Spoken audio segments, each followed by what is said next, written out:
लक्ष्मी निवास मालिकेच्या येणाऱ्या पुढील भागामध्ये आपल्याला असं बघायला मिळतंय की आता भावनाला कोर्टामध्ये व्यंकीसाठी केस लढायची परवानगी मिळालेली असते।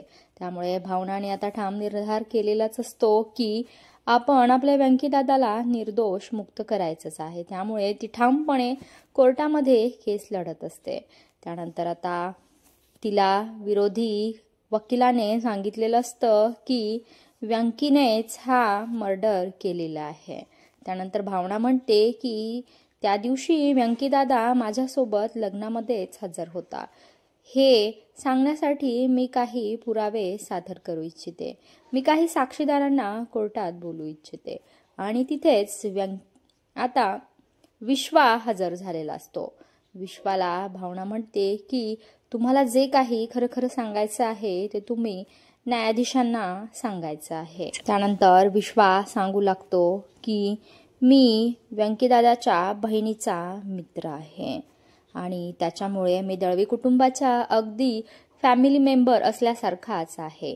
त्याच्यामुळे भावनाताईचे लग्न होतं आणि लग्नाचं घर म्हटल्यावर कामांना मदत होईल, त्याच्यासाठी मी 2 दिवस आधीच भावनाताईच्या घरी येऊन राहिलेलो होतो। त्याच्यामुळे मला त्यांच्या घरामध्ये मदत सुद्धा करता येत होती। व्यंकी सुद्धा माझ्यासोबत लग्नामध्ये खूप मदत करत होता आणि मला चांगलं आठवतंय लग्नाच्या दिवशी व्यंकी दादा आणि मी बाजारामध्ये फुलांचे हार आणायला गेलेलो होतो आणि त्याच्यानंतर व्यंकी लग्नाच्या हॉलमध्येच उपस्थित होता, कारण की त्याच्या लाडक्या बहिणीचं लग्न होतं। त्याचबरोबर व्यंकीला अजिबात ड्रायव्हिंग येत नाही। व्यंकीला घेऊन मी माझ्या गाडीवर फुलांचे हार आणायला गेलेलो होतो।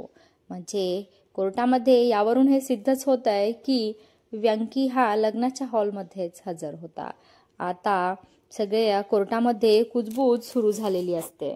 आता विश्वाच्या या साक्षीमुळे व्यंकीला जेलमधून सुटण्यामध्ये मदत होणार का, हे पाहणं खूप रंजक ठरेल।